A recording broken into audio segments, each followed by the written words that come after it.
we are looking at how to pronounce these words, as well as how to say more interesting words in English. How do they differ from one another? Are they any different when it comes to their pronunciations?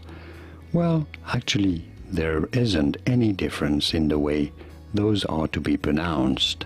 They are homophones, pronounced exactly the same way, but the British English pronunciation is different from the American English pronunciation, so how do you go about pronouncing those?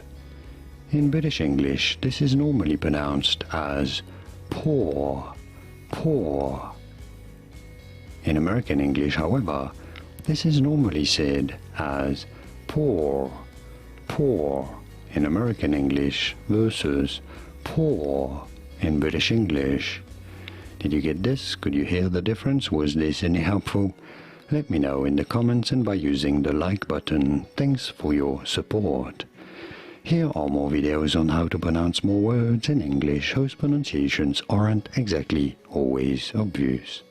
I'll see you there to learn more. Thanks for watching.